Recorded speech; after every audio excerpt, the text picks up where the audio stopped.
अजूनही भारतामध्ये फॉरेन्सिक अकाउंटंटचं प्रमाण नगण्य आहे. कुठल्याही पद्धतीचा OTP द्यावा लागत नाही. तुमच्या हक्काचे जे पैसे आहेत ते तुमच्या बँक खात्यामध्ये येताना तुम्हाला कुठल्याही प्रकारच्या OTPची जर विचारणा होत असेल तर तिथे काहीतरी प्रॉब्लेम आहे. 2-2 महिन्याने पासवर्ड चेंज करा.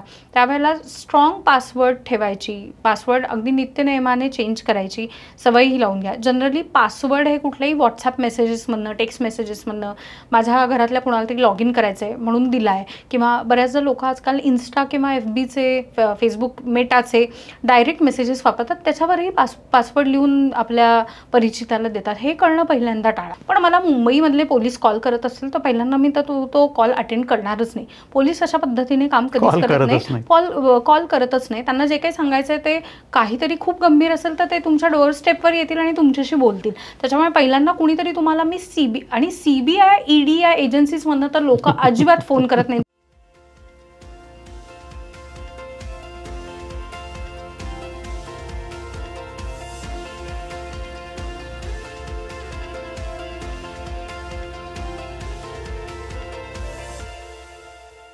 हाय, हॅलो, नमस्कार, राम राम. डॉमिनिक्स प्रस्तुत उद्योजक कट्ट्यावर तुमचं स्वागत. आजकाल ना प्रत्येकाला खूप पैसा कमवायचा आहे, झटपट श्रीमंत व्हायचं आहे आणि त्याच्यासाठी वाटेल ते करण्याची त्यांची तयारी असते. आता हे वाटेल तेमुळंच प्रत्येकाची गाडी रुळावरून घसरते आणि तिथेच मोठा अपघात होण्याची शक्यता असते. आता तर जग डिजिटलचं आहे, सगळ्या गोष्टी डिजिटलच्या माध्यमातून होतात, तिथेही अनेकांची फसगत होते. तर असे हे अपघात टाळायचे कसे, ह्या ज्या निसरड्या वाटा आहेत त्या टाळायच्या कशा, आणि या सगळ्या डिजिटल विश्वापासनं सावध कसं राहायचं, काळजी कशी घ्यायची, याच महत्त्वाच्या विषयावर आज आपण बोलणार आहोत, गप्पा मारणार आहोत. आणि आपल्यासोबत आहेत देशातल्या विख्यात फॉरेन्सिक अकाउंट एक्सपर्ट आणि तज्ज्ञ डॉक्टर अपूर्वा जोशी. नमस्कार मॅडम, तुमचं स्वागत. Thank you Ajay. First of all मला इथे अगदी हे एक्सप्रेस करायला आवडेल की हा फार छान, चांगला आणि रिलेव्हंट टॉपिक तुम्ही आता निवडलेला आहे. कारण वाढते घोटाळे आणि त्यामध्ये सापडणारी लोक हे सगळं बघता आणि रोज हे बघता, असं वाटतं की याच्यासाठी खूप जनजागृतीची गरज आहे. त्यामुळे आज आपण हा टॉपिक घेऊन बोलतोय. त्यामुळे खरं तर तुमचेच मी धन्यवाद म्हणते. तुमचं या क्षेत्रातलं काम ना खूपच मोठं आहे, खूप वेगळ्या प्रकारचं करतात. आम्हाला फॉरेन्सिक तपास माहिती आहे, आम्हाला फॉरेन्सिक पुरावे गोळा करतात पोलीस, ते माहिती आहेत. पण फॉरेन्सिक अकाउंटिंग आणि त्याच्यातली एक्सपर्टी हे खूप धाडसी काम आहे. म्हणजे इतर तुम्ही CS असं काम करून सावकाशपणे मस्तपैकी पैसा तुम्ही कमावू शकला असता, पण असं न करता हे धाडसी काम करावं, हे का वाटलं तुम्हाला? खरं मी काहीतरी वेगळं करायचं या उद्देशाने कॉमर्समध्ये आलेली होते, कॉमर्स या फील्डमध्ये आलेली होते. माझ्या घरची सगळी बॅकग्राऊंड डॉक्टर्सची, इंजिनियर्सची.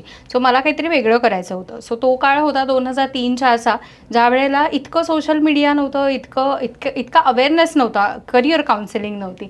सो मला असं वाटलं की वेगळं करायचं म्हणजे आपण कॉमर्स घेऊयात. आणि कॉमर्समध्ये जसा अजूनही समज आहे की कॉमर्समध्ये सर्वात हायेस्ट डिग्री ही चार्टर्ड अकाउंटन्सी, तसंच मी चार्टर्ड अकाउंटंट व्हायला ॲडमिशन घेतलेली होती. माझं पहिलं इयर झालं BComचं आणि CAचं सोलापुरात, आणि मी आर्टिकलशिपच्या शोधामध्ये पुण्याला आले.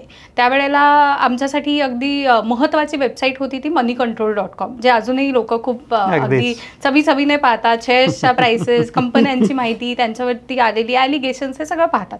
त्यावेळेला मी ज्या वेळेला सर्व्ह करत होते की त्याच्यात आपल्याला कोणी CA फर्म्सची माहिती देईल का, त्यावेळेला मला एक आर्टिकल सापडलं होतं ज्याच्यामध्ये इन्व्हेंटरी फ्रॉडचा उल्लेख होता. तर आता 17-18 वर्षाची मी, आणि माझ्यासाठी इन्व्हेंटरी फ्रॉड हा शब्द अगदी नवाच होता, मुलाखत नवीन होती. तर तो ज्यांनी मेन्शन केला आहे मयूर जोशी, ते स्वतः CA आहेत असं मला कळलं. त्यानंतर मी त्यांचा शोध घेत नवी पेठेतल्या त्यांच्या पुण्यातल्या ऑफिसमध्ये गेले आणि कर्मधर्म संयोगाने मला त्यांच्याकडे आर्टिकलशिपला वेकन्सी आहे असं कळलं. मला त्यांनी फॉरेन्सिक अकाउंटिंग हे फील्ड काय असतं हे अगदी सोप्यातल्या सोप्या भाषेत सांगितलं. ज्यावेळेला मला ते त्यावेळेला पटलं, आवडलं. मला असं वाटलं की नेहमीच्या टॅक्स रिटर्न्स फाईल करणं, ऑडिट करणं याच्यापेक्षा थोडंसं म्हणजे आकडेमोड करण्यापेक्षा थोडंसं हे वेगळं आहे. गणिताशी थोडीशी तशी माझी नाराजगी होती, गणित एवढं आवडायचंच नाही मला, पण तरी मला हे वाटलं की असं काहीतरी वेगळं आहे, माझ्या हातात वेळ आहे, तर आपण हे करून बघूया. आणि आपल्याला नाही आवडलं तर परत आपण लॉ किंवा टॅक्स प्रॅक्टिसकडे येऊ शकतो. म्हणून मी लगेच निर्णय घेतला. मी 2008 मला वाटतं 10 जानेवारी 2008ला या कामामध्ये रुजू झाले, मी माझ्या ऑफिसमध्ये रुजू झाले आणि तेव्हापासून आज तागायत मी हे प्रोफेशन किती इव्हॉल्व होतं आहे, किती नवीन नवीन केसेस करायला मिळत आहेत, किती एक्साइटिंग आहे, पण हे किती समाजोपयोगी आहे हेही बघती आहे. याच्यामध्ये धोके पण खूप आहेत, पण याच्यामध्ये एक जमेची बाजू अशी आहे की अजूनही भारतामध्ये फॉरेन्सिक अकाउंटंटचं प्रमाण नगण्य आहे. म्हणजे मी ज्या वेळेला आर्टिकलशिपची सुरुवात केली आणि या क्षेत्रात आले त्यावेळेला मला वाटतं इंडियामध्ये, भारतामध्ये 5 ते 6 हजार फॉरेन्सिक अकाउंटंट्स होते आणि माझे सर ज्यांच्या हाताखाली मी आर्टिकलशिप केली तो तर माणूस 33वा फॉरेन्सिक अकाउंटंट होता. सो त्यांच्याकडे एक वेगळी नॉलेज रिपॉझिटरी होती आणि त्यांनी काही हातचं न राखता मला त्यांचं ज्ञान, मला त्यांचा विजडम अगदी पुढे पास ऑन केला, माझ्याकडे मला देऊ केला आणि याचा मला आज खूप उपयोग होतो आहे. सो मला लक्षात आलं की त्यावेळेला फॉरेन्सिक अकाउंटंटची डिमांड खूप आहे, ती आता तर खूप मल्टीफोल्ड झालेली आहे. सो आणि हे असं एक करिअर आहे जे मी आत्तापर्यंत पाहत गेली की हे तुम्हाला ग्लोबल करिअर म्हणून करता येतं. म्हणजे घोटाळ्यांचे विविध प्रकार बघता मला आज असं वाटतं की हा अनुभव घेऊन समजा मला अमेरिकेत जाऊन समजा घोटाळे शोधायचे असतील तर मला फार नव्याने सुरुवात करायची गरज नाही. माझ्याकडे ऑलरेडी तो नॉलेज बेस आहे, माझ्याकडे ऑलरेडी तो एक्सपिरियन्स बेस आहे आणि मी हे करू शकते. आता आपण फॉरेन्सिक अकाउंटिंग म्हणजे काय या विषयाकडे येऊयात. फॉरेन्सिक अकाउंटिंग म्हणजे 1920 ते 1940च्या दरम्यान अमेरिकेमध्ये मॉरिस पेल्युबेट नावाचे एक गृहस्थ होते. त्यांनी फॉरेन्सिक अकाउंटिंगवरती बरंच संशोधन केलेलं होतं, लिहून काढलेलं होतं. फॉरेन्सिक अकाउंटिंग म्हणजे काय हे सांगितलेलं होतं. त्याच्यामध्ये त्यांनी इन्व्हेस्टिगेटिव्ह अँगल आणि अकाउंटिंग ऑडिटिंग यांचं समन्वय म्हणजे फॉरेन्सिक अकाउंटिंग असं सांगितलेलं होतं. ती डेफिनेशन थोडी काळाप्रमाणे रिफाईन CA आणि CFAP मयूर जोशी यांनी केली.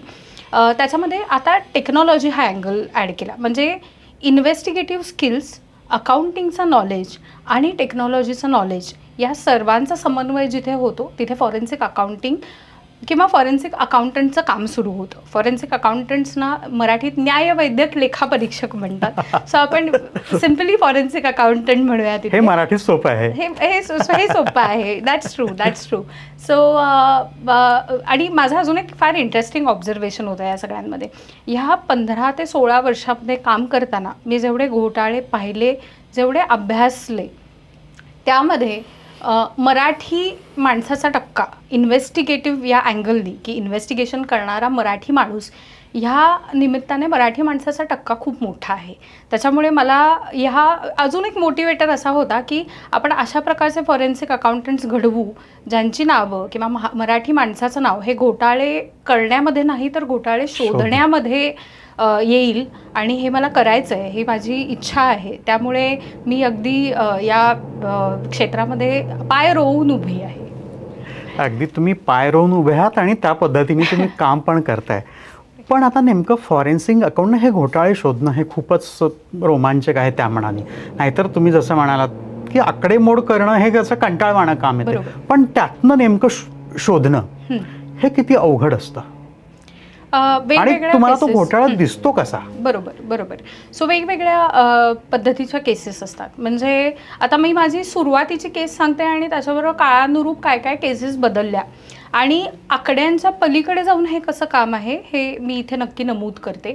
फॉरेन्सिक अकाउंटिंग म्हणजे हे सतत आकडेमोड करण्याचं हे काम नाही आहे, हे क्षेत्र त्याचं नाही आहे, हे आकड्यांच्या पलीकडे जाऊन करण्याचं काम आहे. म्हणजे मी नेहमी सांगते की जिथे ऑडिट थांबतं तिथे आमचं काम चालू होतं. म्हणजे आता सांगायचं झालं तर माझी पहिली केस होती. म्हणजे 10 जानेवारी 2008ला मी रुजू झाले माझ्या कामावरती आणि त्यानंतर मला माझ्या सरांनी सांगितलं की तुला आता बॅलन्स शीट वाचायला शिकलंच पाहिजे, तुला आता फ्रॉड शोधायला शिकलेच पाहिजे, तू तुझं डोकं लाव जरा. सो मला कळत नव्हतं, अरे बापरे, मला अजून बॅलन्स शीट वाचायलाच मी हळूहळू शिकते. मला सरांनी डायरेक्ट घोटाळे शोधायचं काम हातात दिलं आहे. त्याच्यामुळे मी दिवस रात्र थोडं गुगल कर, थोडं वेगवेगळ्या CNशी बोल, वेगवेगळ्या पद्धतीने मी माझ्या पद्धतीने की हे काय असतात घोटाळे कसे शोधायचे किंवा ती एक वेगळी नजर याच्यासाठी कशी लागते याच्यासाठी मी प्रयत्नशील होते. त्यातच काही दिवसात सरांनी मला बेंगलोरला एका मोठ्या ऑडिटला पाठवलं. बरं, याच्यामध्ये कसं असतं की बऱ्याचदा एखाद्या कंपनीचे मॅनेजमेंट असते, त्यांना एक मी म्हणेन की संशय असतो की आपल्याकडे फ्रॉड होतोय असा संशय त्यांना ज्यावेळेला होतो की आपल्याकडे एखाद्या एम्प्लॉई आपल्याकडे फ्रॉड करतायत किंवा एम्प्लॉई आणि बाहेरची लोक संगनमताने फ्रॉड करतायत, असा संशय ज्यावेळेला त्यांना येतो त्यावेळेला आमच्यासारख्या फॉरेन्सिक अकाउंटंट्सना तिथे बोलवलं जातं. आता आम्हाला तिथे बोलवलं, पहिल्यांदा हे बघावं लागतं की हा यांचा संशय खरा आहे का. म्हणजे त्यांनी आम्हाला बोलवलं आणि आम्ही काम सुरू केलं असं कधीच नसतं. सो तिथे मला लगेच त्यांनी बेंगलोरला त्या असाइनमेंटला पाठवलं. ती एक खूप मोठी चेन अशी होती की ज्याच्यामध्ये रिटेल शॉप ओनर्स येऊन माल खरेदी करून घेऊन जायचे. कॅश अँड कॅरी स्टोर्स ज्याला म्हणतात तशा कॅश अँड कॅरी स्टोर्सची ती चेन होती आणि त्याच्यामध्ये सगळे व्यवहार नावातच आहे, त्याच्यामुळे जास्तीत जास्त व्यवहार हे कॅशने व्हायचे. खूप मोठं वेअरहाऊस होतं त्यांचं, खूप मोठा सेटअप होता त्यांचा. 8 दिवस मी तिथे गेलेली होते माझ्या टीमबरोबर आणि सगळे अकाउंट्स पाहिले, लोकांशी बोललो. सगळं काही मला व्यवस्थित दिसत होतं. मला कळत नव्हतं उद्या आपल्याला पुण्याला जायची वेळ आलेली आहे आणि सर म्हणतात फ्रॉड शोधायचा आहे. इथे तर मला काही फ्रॉडसारखं दिसतच नाही आहे, काही नामोनिशाण नाही आहे. मग त्यानंतर सरांनी मला एकच हिंट दिली की आम्ही स्टॉक टेकिंग करायचं, म्हणजे इन्व्हेंटरी काउंट करायचं अजून आम्ही राहिलेलं आहे आणि मला वेअरहाऊसमध्ये जाऊन ते करावं लागेल. जायच्या आदल्या दिवशी संध्याकाळी मी ज्यावेळेला वेअरहाऊसमध्ये गेले त्यावेळेला तिथे कन्नड येत असणारा तिथे तो इन्व्हेंटरीचा इन्चार्ज होता. मी तिथे आलं त्याला एवढंच म्हटलं मोडक्या तोडक्या इंग्लिशमध्ये, कारण मला त्याला कसं कन्नडमध्ये सांगावं ते कळत नव्हतं. मी त्याला एवढंच म्हटलं की मी CA फर्मकडनं आलेली आहे आणि मला इथे इन्व्हेंटरी चेक करायची. खरं तर हे खूप रुटीन आहे वेअरहाऊसच्या लोकांसाठी की CA लोक येतात, स्टॉक घेऊन जातात, स्टॉक काउंट करतात, त्यांच्या सह्या घेतात, स्वतः सह्या करतात. पण तो इतका चिडला मला, म्हणजे त्या मोमेंटमध्ये एवढंच कळलं की तो माझ्याकडे बघून खूप चिडला, अस्वस्थ झाला. काहीतरी वेगळ्या भाषेमध्ये त्याने आरडाओरडा करायला सुरुवात केली, लोकांना जमवायला सुरुवात केली. पण मला हे सगळं लक्षात आलं. मी समोर तिथे मला काय दिसलं, मेझानाईन फ्लोअर दिसला. त्याच्यावरती पटकन चढून, तिथे शिडी होती, पटकन चढून मी तिथे मोठे मोठे TVचे बॉक्सेस होते ते काउंट करायला लागले. आणि माझ्या पेनाची निफ असते त्या धक्क्याने एक बॉक्स हलला. तर मला असं 2 मिनटं झालं की पेनाच्या धक्क्याने कुठला बॉक्स हलतो एवढा मोठा जड TVचा. म्हणून मग बाय द टाईम त्याने लोकांना गोळा करायला सुरुवात केली तोवर मी पेनाच्या नीफने तो बॉक्स उघडून बघितला तर आज सगळे कार्डबोर्ड आणि फाटलेले कागद असे भरलेले होते. आणि आय वॉज इन म्हणजे इथे आम्हाला सांगितलेलं आहे TV आहेत आणि इथे काय आहे. मी म्हटलं एक बॉक्स तसा, दुसरा बॉक्स तसा, तिसरा, 10, 15 सगळ्या बॉक्सेसमध्ये TV आहेत हे सांगून तिथे कार्डबोर्ड भरलेले होते. तिथे मला इन्व्हेंटरी फ्रॉडमधला पहिला प्रकार कळला, फेक इन्व्हेंटरी, खोटी इन्व्हेंटरी. सो तो माझा पहिला क्लू होता. आणि त्यानंतर हळूहळू केस उलगडत गेली. त्यानंतर केस उलगडत असताना आम्हाला हेही कळलं की फेक इन्व्हेंटरी बऱ्याचदा दाखवून CAंना कधी ते माहिती असतं, कधी माहीत नसतं. त्यांच्या सह्या घेऊन शेवटी या बॅलन्स शीट सबमिट होतात बँकेकडे सबमिट झालेल्या बॅलन्स शीटवरती आणि इन्व्हेंटरीवरती बँका यांना मोठमोठी लोन्स देते. सो अशी ती चेन आहे वेगवेगळ्या प्रकारच्या घोटाळ्यांची. आणि पुढे आम्ही सक्सेसफुली ती केस सॉल्व करू शकलो की फेक इन्व्हेंटरी काय पद्धतीने आहे. क्वांटिफिकेशन हा फॉरेन्सिक अकाउंटंट्सच्या कामातला महत्त्वाचा भाग असतो की फ्रॉड झाला आहे हे कळलं, आम्हाला बोलवलं, तो संशय खरा आहे हे काम करताना कळलं. वेगवेगळ्या लोकांना इंटरव्ह्यू केलं, तिथे काम करणाऱ्या बरेच सारे क्लू मिळाले, बरेच सारे अकाउंटिंग सॉफ्टवेअरमधनं एव्हिडन्सेस मिळाले की पुढची स्टेज असते क्वांटिफिकेशन, म्हणजे नक्की किती अमाऊंटचा घोटाळा झालेला आहे, घोटाळा किती मोठा आहे, किती रुपयाचा घोटाळा झालेला आहे हे आम्हाला पुराव्यांसकट त्या रिपोर्टमध्ये द्यावं लागतं.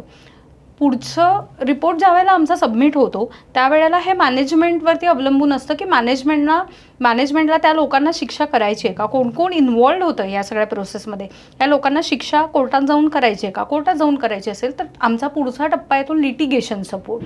म्हणजे उद्या फॉरेन्सिक अकाउंटंट्सना, कारण ज्युरी किंवा जज पॅनल जे आहे ते सगळ्यांनाच याची पूर्ण माहिती असेल, पूर्ण नॉलेज असेल, पूर्ण अकाउंटिंगचं नॉलेज असेल असं नाही आहे. त्यांना त्यांच्या भाषेत समजावून सांगायला आम्हाला बऱ्याचदा पाचारण केलं जातं, आम्हाला कोर्टात साक्ष द्यावी लागते.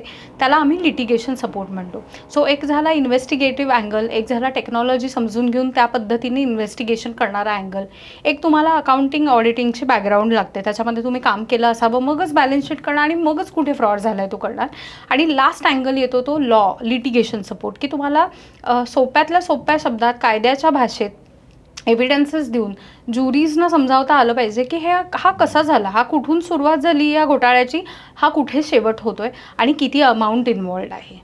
सो अशा पद्धतीने फॉरेन्सिक अकाउंटंटचं काम चालतं. ही माझी अगदी प्रायमरी 15 वर्षापूर्वीची असाइनमेंट होती. त्यानंतरच्या वेगवेगळ्या असाइनमेंट आल्या, त्याच्यातली एक असाइनमेंट सांगते. एका लिस्टेड कंपनीची असाइनमेंट होती. आता फ्रॉड मी हेही ब्रॉडली इथे सांगू इच्छिते की फ्रॉड 2 प्रकारचे असतात.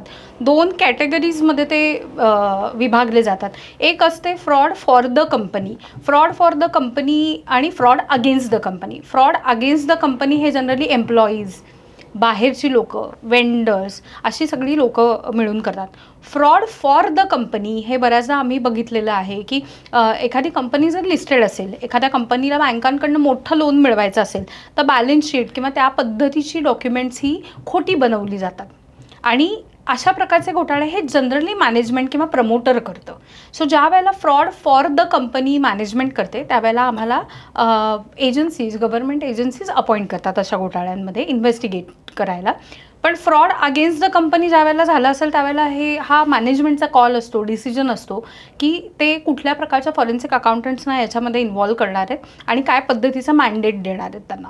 सो याच्यामध्ये एक केस होती फ्रॉड अगेन्स्ट द कंपनीची. आम्हाला एका लिस्टेड कंपनीच्या मॅनेजमेंटने बोलवून घेतलं. त्यांनी सांगितलं की आम्हाला असा घोटाळा आहे आणि हे सस्पेक्टेड 1-2 एम्प्लॉईज आहेत, तर याच्यामध्ये मदत करू शकाल का. प्रायमरी सगळ्या आमच्या चाचण्यांमधनं लक्षात आलं की फ्रॉड आहे, म्हणजे संशय काही खोटा नाही आहे मॅनेजमेंटचा.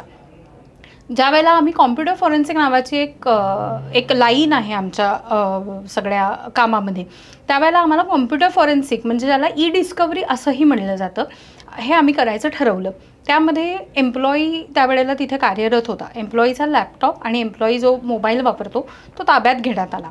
त्याच्यामध्ये काय असतं की ज्या वेळेला अशा प्रकारचे इलेक्ट्रॉनिक डिव्हाइसेस आमच्या ताब्यात येतात त्यावेळेला आम्ही त्याचा कॉम्प्युटर फॉरेन्सिक करू शकतो. म्हणजे काय करू शकतो, असलेला डेटा ॲनालाइज करू शकतो आणि नसलेला डेटा, डिलीटेड डेटा रिकवर करून तो व्यवस्थित वाचण्याचा किंवा त्याच्याप्रमाणे घटनाक्रम समजून घेण्याचा प्रयत्न करू शकतो.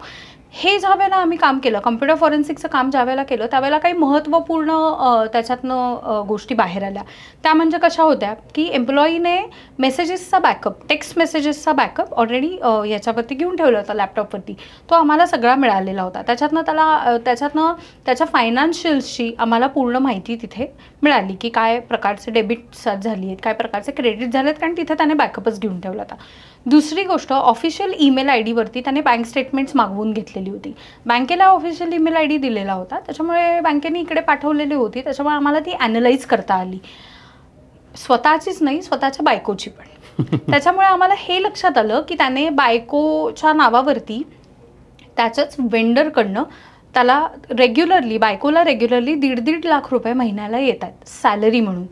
आता याच्यामध्ये कॉन्फ्लिक्ट ऑफ इंटरेस्ट कसा झाला की त्याने जर हे कंपनीकडे डिस्क्लोज किंवा त्याने हे डिक्लेअर केलं असतं की माझी बायको आपल्या वेंडरकडे या हुद्द्यावरती काम करते आहे, तर हा कॉन्फ्लिक्ट ऑफ इंटरेस्ट कदाचित झाला नसता, कारण त्याने आधी डिक्लेरेशन घेऊन आधी कंपनीची परमिशन घेतली असती. पण इथं तर तो इंटेंटच नव्हता. दुसरी गोष्ट म्हणजे आम्ही ज्या वेळेला आम्हाला कंपनीने त्याला इन्शुरन्स दिलेला होता, इन्शुरन्समध्ये घरातली सगळी लोकं कवर्ड होती. त्यावेळेला तिथे बायको, तिचं वय, तिचं शिक्षण सगळं होतं. तर बायको BCom झालेली होती. सो इंडस्ट्री नॉर्म्सप्रमाणे BCom झालेल्या व्यक्तीला एखाद्या कंपनीकडनं 1.5 लाख रुपये मिळणं हे थोडंसं विसंगत होतं. तर हेही आम्ही ऑब्झर्वेशन तिथे टाकलेलं होतं की हे विसंगत आहे आणि पहिली गोष्ट मोठा कॉन्फ्लिक्ट ऑफ इंटरेस्ट आहे. सो आम्हाला एक लक्षात येत होतं की याने वेंडरकडनं कसे पैसे काढायला सुरुवात केलेली होती, त्याला फेवर्स कसे द्यायला सुरुवात केलेली होती.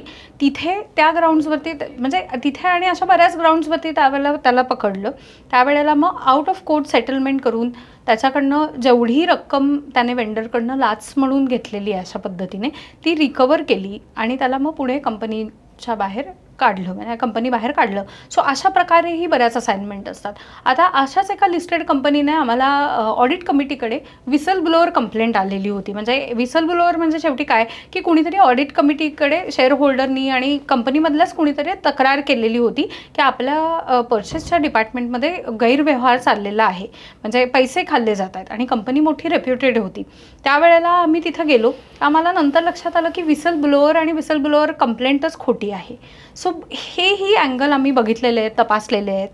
अजून एक कंपनीची अशी असाइनमेंट आलेली होती की ज्याच्यामध्ये बेंगलोर स्थित कंपनी होती, मेडिकल सर्जिकल डिव्हायसेस बनवायची. तर त्याच्यामध्ये असं झालेलं होतं की कंपनीने नवा CEO घेतलेला होता आणि कंपनीच्या प्रमोटरने आम्हाला बोलवून ही केस दिलेली होती आणि त्याला एकच ऑब्झर्वेशन त्यांनी पाहिलेलं होतं की हा जेव्हापासून अपॉइंट झाला आहे तेव्हापासून कंपनीची शेअर प्राईस खाली खाली खाली खाली चाललेली आहे. म्हणजे कंपनीला फायदा करून देण्यासाठी एवढी मोठी नियुक्ती झालेली होती, पण त्याच्या अगदी अगेन्स्ट किंवा त्याच्या अगदी विरोधात सगळं घडत होतं.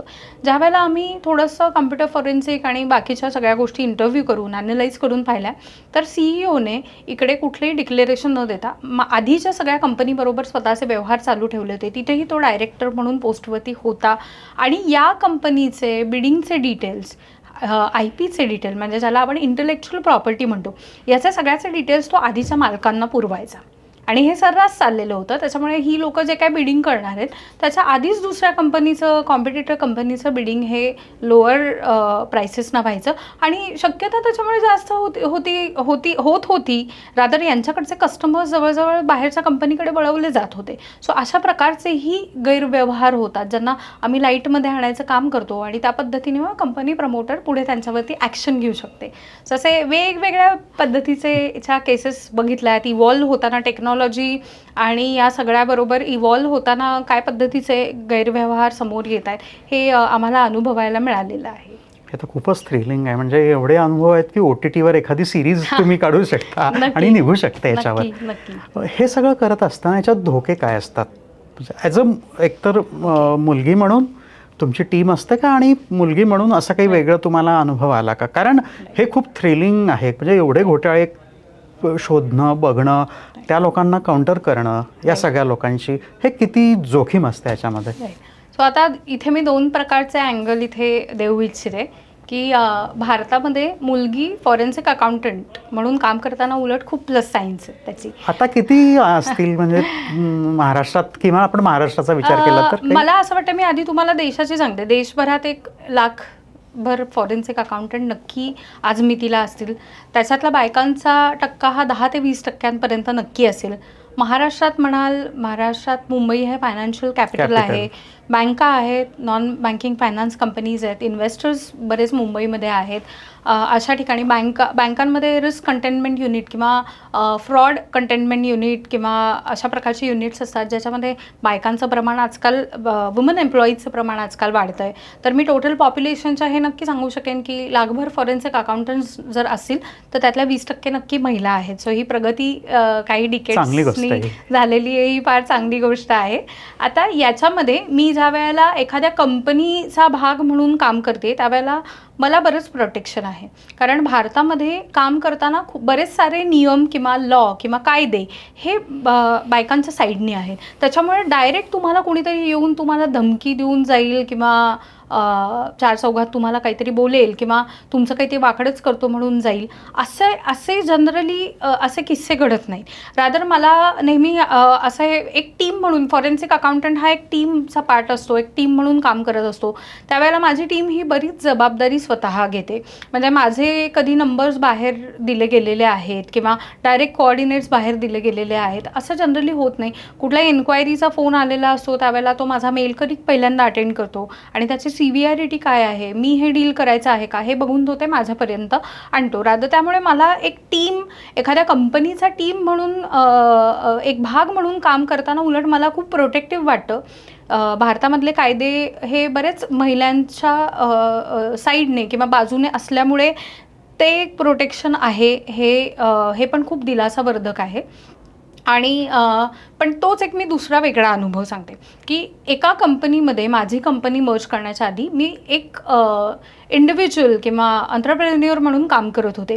माझं स्वतःचं एक मीडिया स्टार्टअप होतं, अँटी फ्रॉड मीडिया स्टार्टअप होतं, फ्रॉड एक्सप्रेस नावाने. आणि मी त्यावेळेला काय करायचं, त्यावेळेला 2009-10 नाही सॉरी 2010 साली ज्यावेळेला ते चालू केलं त्यावेळेला काय सोशल मीडिया आणि त्याच्या थ्रू माझं डिजिटल मार्केटिंग वगैरे हे असले काही मुद्देच नव्हते. आणि basically me as a startup त्यावेळेला माझ्याकडे असं काही बजेटही नव्हतं.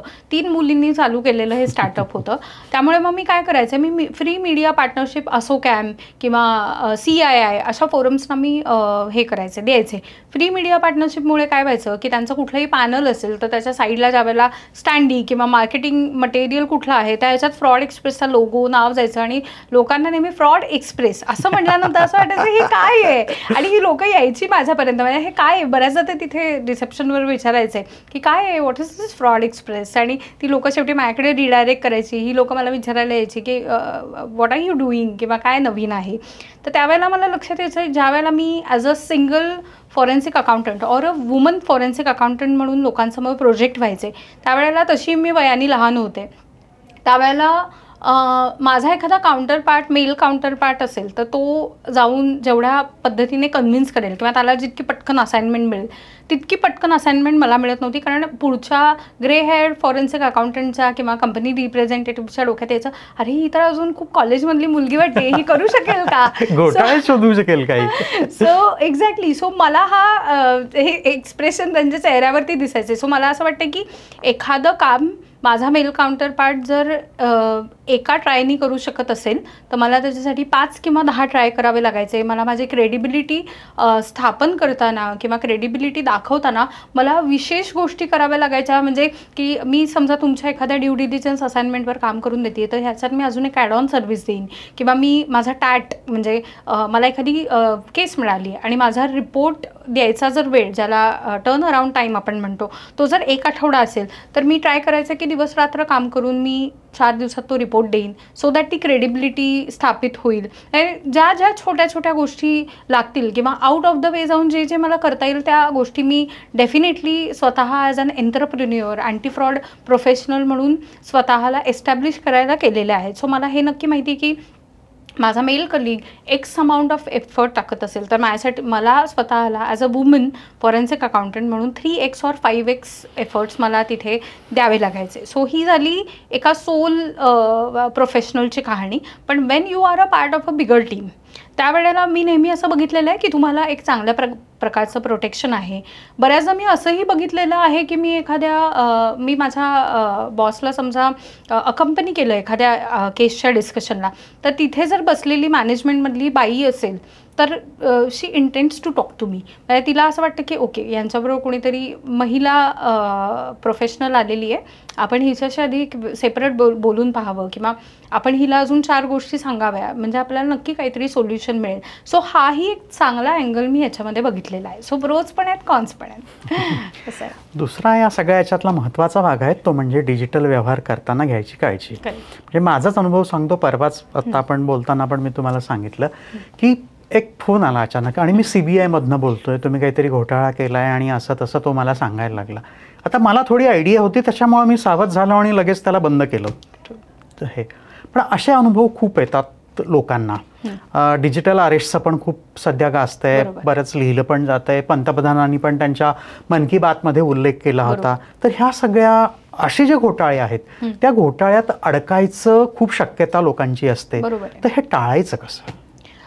खूप साऱ्या टिप्स आहेत. ज्या वेळेला आजकाल तुम्ही बघत असाल तर आपले नियामक म्हणजे RBI, SEBI किंवा वेगवेगळे म्हणजे आता TRAI असेल किंवा म्हणजे टेलिफोन आणि ही ऑथॉरिटी असेल किंवा इन्शुरन्स ऑथॉरिटी असेल, तर हे सगळे नियामक त्या वेळेला आजकाल तुम्हाला पुश नोटिफिकेशन्स पाठवतात की फॉर एक्झाम्पल तुम्हाला आम्ही एखादा काय म्हणतात लायसन्स घ्यायला आम्ही कुठलंही टेंडर काढत नाही आहोत, आम्ही काहीही तुमच्याकडनं मागवत नाही आहोत, असं पोच करणारी माणसं जर तुमच्याकडे आली तर प्लीज त्यांना ब्लॉक करा किंवा प्लीज त्यांच्यापासून दूर राहा. कारण आम्ही म्हणजे हे असं सांगायला नियामकांनी अगदी प्रोॲक्टिव्हली सुरुवात केलेली आहे. सो ज्या वेळेला नियामक अशा प्रकारचे मेसेजेस किंवा अशा प्रकारचा संदेश देतात तर ते टाळू नका, ते तेवढं सिरियसली घ्या. पहिली गोष्ट RBI स्वतः सांगते की म्हणजे RBI काय सांगते त्याच्यातला मतितार्थ काय आहे की तुम्हाला तुमचे पैसे मिळवताना कुठल्याही पद्धतीचा OTP द्यावा लागत नाही. तुमच्या हक्काचे जे पैसे आहेत ते तुमच्या बँक खात्यामध्ये येताना तुम्हाला कुठल्याही प्रकारच्या OTPची जर विचारणा होत असेल तर तिथे काहीतरी प्रॉब्लेम आहे. आम्ही नेहमी बोलताना असं म्हणतो की तुमचा फायनान्शियल सिक्स सेन्स जागृत ठेवा.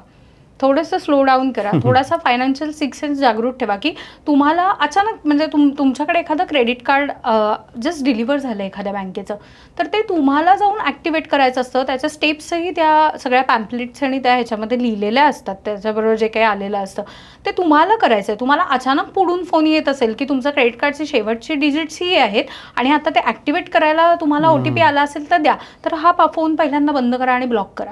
कारण अशा प्रकारे कधीही विचारणा होत नाही. कधीही डेबिट कार्ड क्रेडिट कार्डचे पिन कुठेतरी डायरीत लिहून ठेवलेत आणि डायरी कुठेतरी ठेवली आहे, हे अशा प्रकारच्या गोष्टी करणं टाळा पहिल्यांदा. दुसरी गोष्ट म्हणजे मी बऱ्याचदा काही ऑफिसेसमध्ये गेल्यानंतर डेस्क असतात, वर्किंग डेस्क असतात, तर तिथे काही कागद चिटकवलेले असतात. आता ऑब्झर्वेशन करायची सवय माझी आहेच आहे आणि ती आता पार्ट ऑफ लाईफ झालेली आहे. तर त्याच्यात मी बऱ्याचदा बघितलं आहे की माणूस जेवायला गेलेला असतो, लॅपटॉप बंद असतो, पण तिथे एक नोट चिटकवलेली असते की माझा युजर नेम आणि पासवर्ड काय. गरज आहे हे करण्याची? म्हणजे आज मी तिथून पास होते, मी हे नोट केलेलं आहे, पण माझ्या मनात काही नाही आहे करायचं.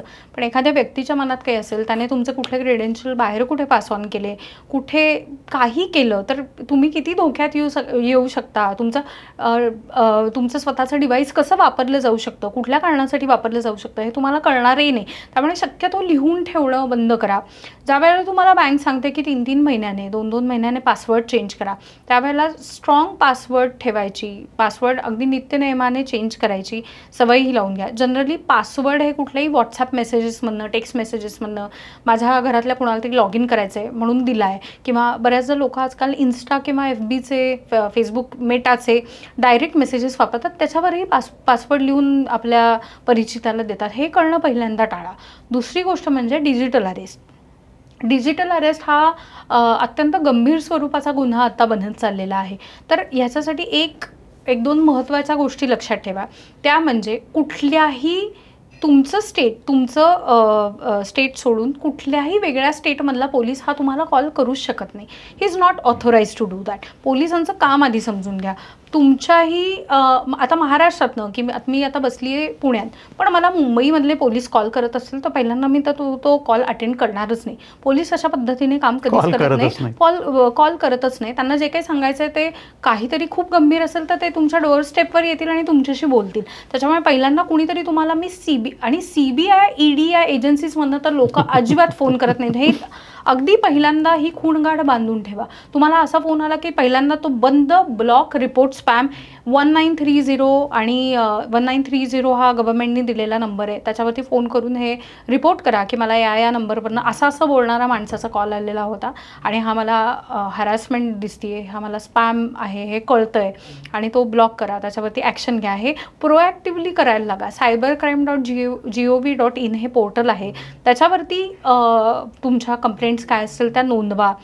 जेव्हा एखादा सायबर गुन्हा तुमच्याबरोबर घडतो, मेन म्हणजे अजून एक हॅबिट लावून घ्या. तुम्ही जितक्या वेळेला माणसं भलेही फेसबुक दर अर्ध्या तासांनी बघत असतील, इंस्टाग्राम दर अर्ध्या तासांनी, ट्विटर दर 15 मिनिटांनी बघत असतील, पण ही अजून एक सवय लावून घ्या की मला आलेला टेक्स्ट मेसेज काय आहे किंवा मी जो ईमेल माझ्या फोनवरती दिलेला आहे त्याच्यावरती काही ईमेल येत आहेत का, ते अर्ध्या तासांनी बघून घ्यायची म्हणजे सवय एक लावा. कारण काय आहे, याच्यामध्ये तुम्हाला कुठला मेसेज किंवा मेल किंवा स्पॅममध्ये गेलेला मेल असेल की तुमच्या अकाउंटला काहीतरी डेबिट झालेलं आहे, तर इमिजिएटली तुमच्या बँकेशी संपर्क साधा की हे डेबिट कसं झालेलं आहे, काय झालेलं आहे. इमिजिएटली म्हणजे पहिले 24 तास जो गोल्डन आवर आपण म्हणतो ज्याला, त्या ह्याच्यात सायबर पोलीस स्टेशनमध्ये जाऊन सायबर क्राईम डिपार्टमेंटकडे तुमची कंप्लेंट करा, केसची कंप्लेंट करा, नोंद करा. त्या FIRचे डिटेल्स घेऊन तुम्ही cybercrime.gov.in ती कंप्लेंट डिटेल्स हे सगळे द्या.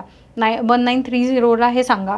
वेगवेगळे फोरम्स असतात ज्याच्यावरती अँटी फ्रॉड रिलेटेड लिहिलं जातं किंवा अँटी फिशिंग किंवा या रिलेटेड लिहिलं जातं. अशा प्रकारच्या फोरम्सची माहिती घेऊन त्याच्यावरती ही माहिती द्यायचा प्रयत्न करा. म्हणजे तुम्ही जेवढे जागरूक राहाल आणि तुम्ही समाजाला जितके जागरूक बनवण्याचा प्रयत्न कराल तेवढं तुमच्याच फायद्याचं आहे.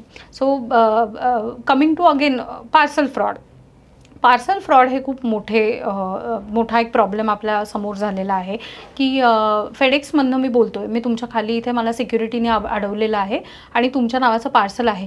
तर कितीही घाईत असलात तरी पॅनिक होऊ नका. 2 मिनटं विचार करा की खरंच तुम्ही किंवा तुमच्या घरातल्या कुणी अशा प्रकारचं पार्सल सांगितलेलं होतं का आणि ते फेडेक्समधनंच येणार होतं का, त्याचं ट्रॅकिंग काय होतं, ते आय मीन वेगवेगळ्या ज्या एजन्सीज आहेत, वेगवेगळ्या कुरिअर कंपनी आहेत, तर ते आधी चेक करून घ्या की मला कुठल्या कुरिअर कंपनीचा मेसेज आलेला होता आणि हा माणूस फोन करतोय हे कुठून फोन करतोय. त्याच्यामुळे आधी याची शहानिशा करा, घरातल्या लोकांबरोबर चौकशी करा त्यांचं काही येणार होतं का, कॅश ऑन डिलिव्हरी कुरिअर होतं का, याच्यासाठी पेमेंट आधी केलं गेलेलं आहे. सो हे कुठलंही आधी कुरिअर ॲक्सेप्ट करण्याच्या आधी तुम्ही या गोष्टीची 1-2 मिनटं थांबून शहानिशा करा आणि मगच हे पुढे कुरिअर ॲक्सेप्ट करायच्या फंदात पडा. नाहीतर कुरिअर फ्रॉड्सना बळी पडू नका अजिबात. अजून एक हे म्हणजे आजकाल वेगवेगळे मार्केटिंग म्हणजे फेसबुकवरती वेगवेगळ्या गोष्टींचं खूप आकर्षक पद्धतीने मार्केटिंग केलं जातं. त्यात मी बघितलेलं आहे, त्यात खूप साऱ्या कंप्लेंट्स माझ्याकडे अशा आलेल्या होत्या की खूप छान अट्रॅक्टिव्ह पर्स दिसत आहेत. एखाद्या व्यक्तीने ती पर्स घेतलेली आहे आणि जे ॲक्च्युअल आलेलं आहे ते काहीतरी वेगळंच आलं आहे. पर्स एवढी असेल तर एवढं काहीतरी छोटंसं वॉलेट आलेलं आहे आणि ज्या वेळेला पार्सलवर बघितलं आहे की कुठे कंप्लेंट करायची, कॉल सेंटरचे फोन नाही आहेत, कॉल सेंटरचा पत्ता नाही आहे, वेबसाईटचा पत्ता नाही आहे आणि फेसबुकवरची ती ॲडही गायब झालेली आहे. त्यामुळे तुम्ही जिथून एखादी ऑनलाईन शॉपिंग करत असाल तर ती ट्रस्टेड वेबसाईट आहे का, त्या वेबसाईटवरती कॉल सेंटरचे नंबर आहेत का, त्या वेबसाईट तो जो ई-कॉमर्स प्लॅटफॉर्म आहे, तो जो बिझनेस आहे त्याचे ऑफिसेस आहेत का, याची आधी शहानिशा व्यवस्थित करा आणि मग तुम्ही एखादी गोष्ट मागवायच्या फंदात पडा. सो हे काही असे अप टू डेट राहण्यासाठी किंवा काही करण्याआधी विचार करा, हे जे आपले मोठी लोकही आपल्याला सांगतात ते आत्ता इथे फार गरज आहे त्याची, लागू होत आहे. सो काहीही करण्याआधी म्हणजे आत्तापर्यंत आपण म्हणायचो बोलण्याआधी विचार करा, पण आता प्रत्येक कृती मागे विचार असावा हे नक्की आहे. आणि डिजिटल कृती करताना तर तो जास्त विचार करायला पाहिजे. नक्की नक्की नक्की. आता तुम्ही खूप चांगली माहिती सांगितली, पासवर्डच्या बाबतीत पण तुम्ही खूप चांगली माहिती.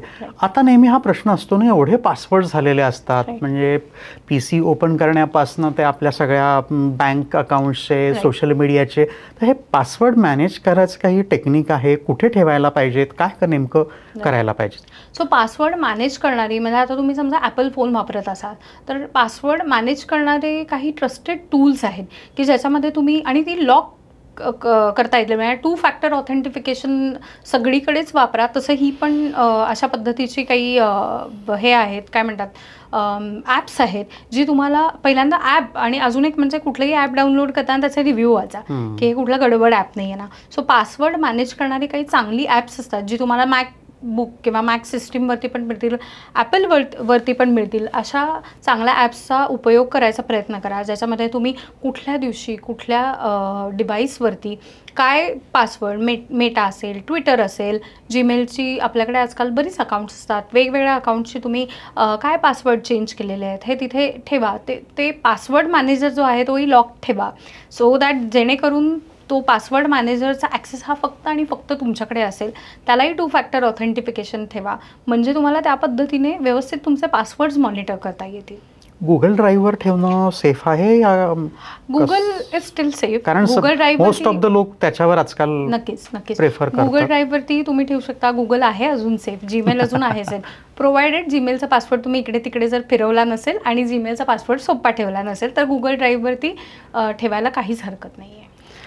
हे सगळं तुम्ही कशी काळजी घ्यावी ते सांगितलंच. दुसरं लोक फसतात ना ते इझी मनीसाठी, बरोबर, म्हणजे खूप आकर्षक जाहिराती असतात, आम्ही तुम्हाला हे देतो ते देतो, एवढं 15% 16% देतो.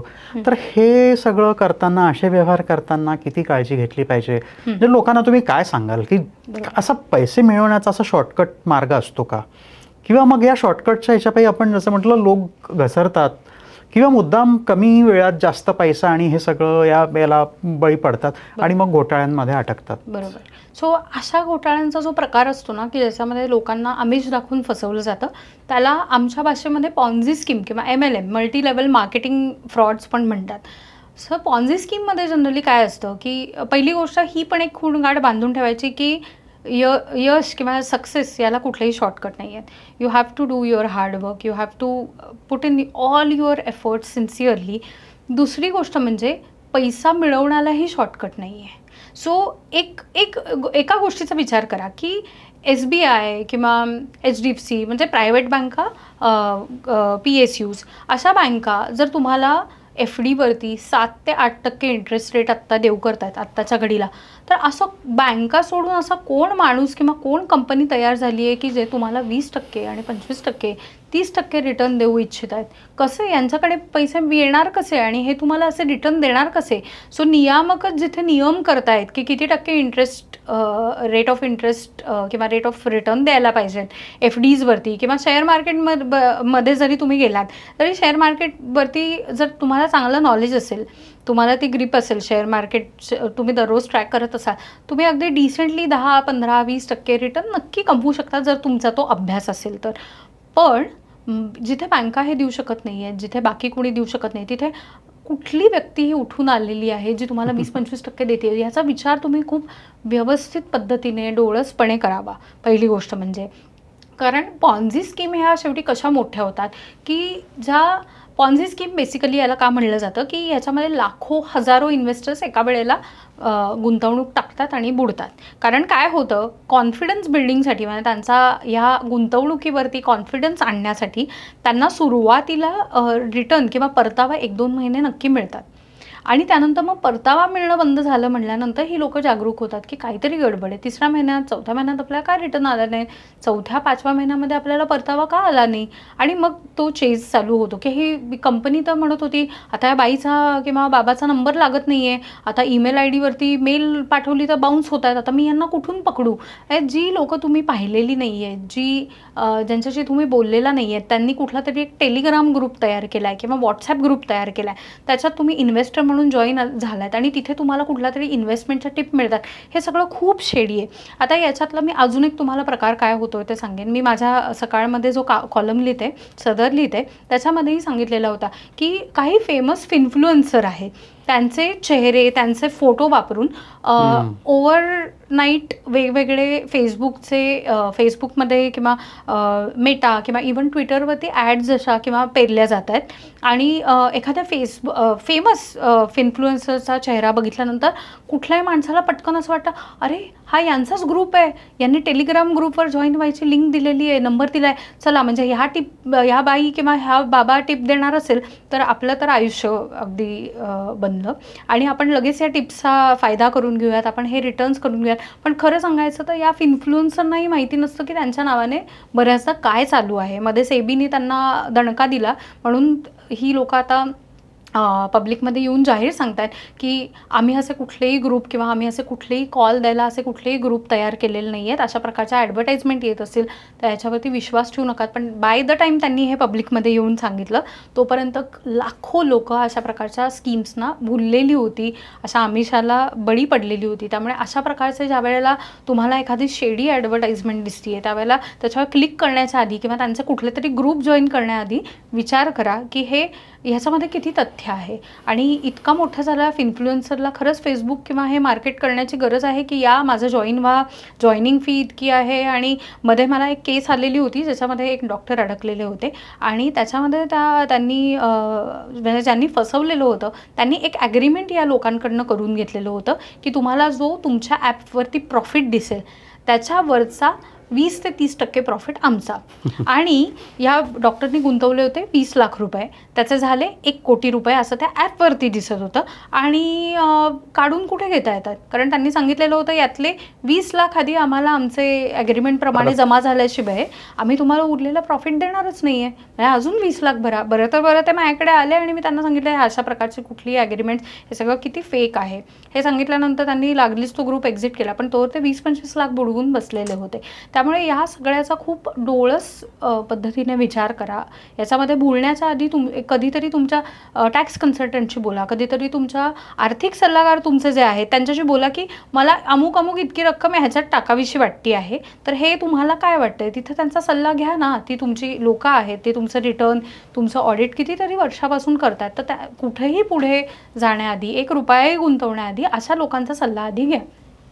अगदीच.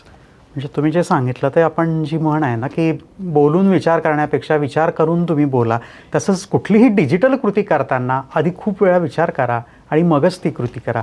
जर तुम्ही अशी कृती केली तरच या सगळ्या फ्रॉडपासनं, या सगळ्या घोटाळ्यांपासनं तुम्ही वाचू शकाल. आणि हे वाचायचं असेल तर असेच पॉडकास्ट आमचे बघा, म्हणजे तुम्हाला नक्कीच चांगल्या टिप्स मिळतील आणि त्याचा खूप फायदा होईल. तुम्ही इथे आलात. तुझ्या या कन्क्लुडिंग रिमार्कच्या आधी अजून एक उदाहरण याच्यामध्ये ॲड करते. तू अगदी मला सुरुवातीला पहिला प्रश्न विचारलेला होतास की फॉरेन्सिक हे इतकं का महत्त्वाचं झालेलं आहे. सो बाकी बरीच मी उदाहरणं दिली आणि याच्यावर जितकं बोलावं तितकं कमी आहे. पण मी तुला 1-2 इंटरेस्टिंग उदाहरणं देते. 1900च्या दशकात किंवा 1800च्या अगदी शेवटच्या काही वर्षांमध्ये अल कपॉन नावाचा एक मोठा ड्रग डीलर अमेरिकेमध्ये होता. त्याच्यावरती खूप सिरीज पण निघालेल्या आहेत आणि हा खूप भयानक पद्धतीचा ही व्यक्ती होती किंवा त्याची ती पूर्ण गँग होती. पण सरप्रायझिंग असं होतं की त्याचे गुन्हे माहीत असूनही कुणीही त्याच्याविरुद्ध साक्ष द्यायला कोर्टात उभं राहायचं नाही किंवा ते गुन्हे प्रूव्ह करता यायचे नाहीत. इतकी ही भयानक पद्धतीची व्यक्ती होती. हा भयानक पद्धतीचा ड्रग डीलर होता. पण ज्या वेळेला अमेरिकन पोलिसांनी त्याच्या फायनान्सेसवर क्वेश्चन करायला आणि ते ट्रॅक करायला सुरुवात केली आणि तिथे क्वेश्चनिंग चालू झालं, तिथेपासून म्हणजे त्या घटनांपासून या माणसाचा पाडाव व्हायला सुरुवात झाला. सो ज्या वेळेला तुमचे फायनान्सेस क्वेश्चन केले जातात तिथे कायदा आणला जातो. फायनान्सेसवरती व्यवस्थित पद्धतीने लॉ एन्फोर्समेंट एजन्सीचा वॉच आहे आणि तिथे तुम्हाला क्वेश्चनिंग व्हायला लागतं. जिथे तुम्हाला शेवटी तो काळा पैसा आहे, त्याच्याविषयी जस्टिफिकेशनच नाही आहे, तिथे त्या व्यक्तीचा आणि त्या गुन्हेगारीचा प्रवृत्तीचा पाडाव व्हायला सुरुवात होतो. हे झालं अल कपॉनचं. दुसरं उदाहरण आहे ते टेररिझम. टेररिझम हाही अख्ख्या देशापुढेच नाही, हा अख्ख्या जगापुढे खूप मोठा एक प्रश्न आहे. तर टेररिझममध्ये आता एक उदाहरण द्यायचं झालं तर आपण बिन लादेनचं उदाहरण घेऊ. मगाशी मी म्हणलं माझे सर मयूर जोशी, तर मयूर जोशींच्या करिअरची सुरुवातच त्या थेअरीपासून झाली. तर ती कशी की कुठल्याही टेररिझम किंवा टेररिस्ट ॲक्ट एखादा जो असतो त्याच्या मुळाशी त्याचं जे काही सगळं गणित असतं ते पैशाशी येऊन थांबतं. ते फक्त लोकांना मारायचं आहे, ब्लड बाथ करायचा आहे, याच्यासाठी तो टेररिस्ट ॲक्ट नसतो. सो ह्या ओसामा बिन लादेननी काय केलेलं होतं, ज्या वेळेला 9/11 केलेलं होतं, म्हणजे ही थेअरी माझ्या सरांनी मयूर जोशींनी मांडलेली होती, ज्याच्यासाठी त्यांना खूप मोठं अमेरिकेतनं मोठ्या फोरमवरनं एक मोठं पारितोषिक मिळालं. तिथून त्यांच्या करिअरची ॲक्च्युली सुरुवात झाली. तर बिन लादेननी 9/11 ज्यावेळेला केलेलं होतं त्यावेळेला तो एक खूप वेल डिझाईन प्लॉट होता. त्याच्या एक जवळजवळ 5-6 वर्ष आधीपासून त्याने 9/11ची तयारी करायला सुरुवात केलेली होती. हा फक्त प्लेन्स बिल्डिंगमध्ये घुसवून, बिल्डिंग्स पाडून, लोकांना मारून, त्या प्लेन्सचा स्फोट करून लोकांना मारावं हे असं उद्देश नव्हतं. त्याच्या आधी त्याने वेगवेगळ्या देशांमध्ये शेल कंपन्या, खोट्या कंपन्या क्रिएट केलेल्या होत्या. सगळ्या शेल कंपन्या या खोट्या नसतात, हा एक वेगळा मुद्दा आहे. पण काही शेल कंपन्या क्रिएट केलेल्या होत्या, त्यांच्यामध्ये बिझनेस काहीच नव्हता. या शेल कंपन्यांनी त्या देशांमधल्या stock exchanges through short position घेतल्या होत्या शेअर्समध्ये. कारण हे माहिती होतं की ज्या दिवशी 9/11ची बातमी बाहेर येईल त्यानंतर पुढचे सलग काही दिवस, आठवडे शेअर मार्केट हे वेगवेगळ्या कंट्रीजमधलं डाऊन असणार आहे. So shell companies through short positions घेतलेल्या होत्या आणि त्या प्लॉट थ्रू त्याला त्यावेळेला बिलियन्स ऑफ डॉलर्सचा फायदा झाला वेगवेगळ्या देशांमधल्या शेअर मार्केट्समधनं. हा बिलियन्स ऑफ डॉलर्सचा फायदा त्याने वैयक्तिक स्वरूपात त्याचा उपभोग घेतला. पण हे जे बिलियन्स ऑफ डॉलर्स त्याला हा जो टेररिझम मनी त्याच्याकडे आला ते पुढचे टेररिस्ट ॲक्ट फंड करण्यासाठी आला. सो ज्या वेळेला असे ॲक्ट घडतात, ज्या वेळेला अशी एखादी कृती घडते, त्याच्या मुळाशी पैसा मिळवणे हा सर्वात मोठा मूविंग पर्पज असतो. हे नेहमी लक्षात ठेवावं आणि म्हणून फॉरेन्सिक अकाउंटंट्सचं काम खूप महत्त्वपूर्ण ठरतं. ह्या सगळ्या गोष्टी शोधून काढायला, याच्या मुळाशी जायला. आणि म्हणून फॉरेन्सिक अकाउंटिंग हे जगभरात खूप मोठं क्षेत्र आहे आणि खूप महत्त्वाचं क्षेत्र आहे. अगदीच खूप महत्त्वाचं क्षेत्र आहे आणि डिजिटल हे व्यवहार जसे वाढतील तसं याला आणखीन महत्त्व येत जाणार आहे. त्याच्यामुळे CA, CS किंवा हे सगळं करताना फॉरेन्सिक अकाउंट हे पण एक खूप महत्त्वाचं आहे. त्याच्याकडे पण मुलांनी करिअर म्हणून बघायला पण मला वाटतं काही आता हरकत नाही.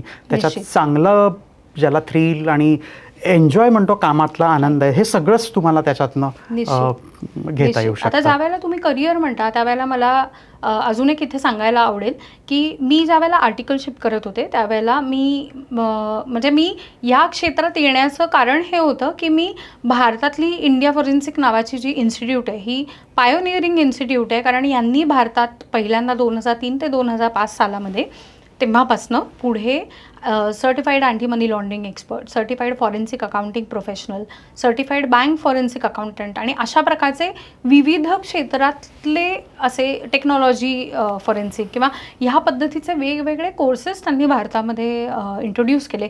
त्यांचं काम महत्त्वपूर्ण ठरतं कारण त्यांचे कोर्सेस करून जे प्रोफेशनल्स बाहेर पडलेले आहेत ही लोकं आता कॉर्पोरेट क्षेत्रामध्ये इवन म्हणजे नुसतं बँकांमध्येच नाही पण गव्हर्मेंट डिपार्टमेंट्समध्ये आता खूप मोठ्या पोझिशनला कामं करत आहेत.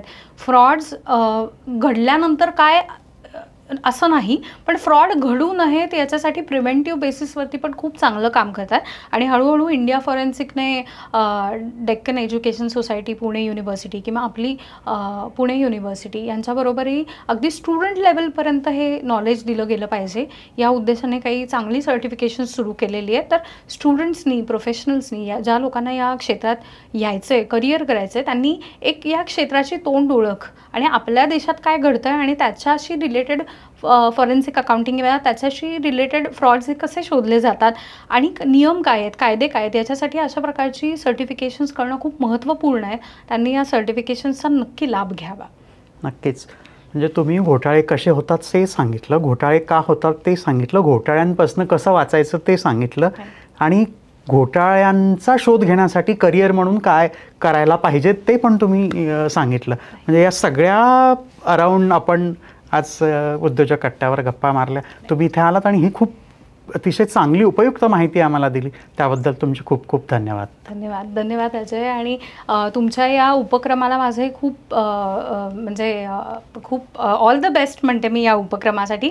चांगली लोकं येऊन या कट्ट्यावरती चांगले संदेश येणाऱ्या उद्योजकांना त्यांनी सांगावं आणि पुढे जेणेकरून या उद्योजकांना पुढे जाताना काळजी घेता यावी, त्यांच्या क्षेत्रामध्ये चांगलं काम करता यावं यासाठी तुम्ही खूप प्रयत्नशील आहात.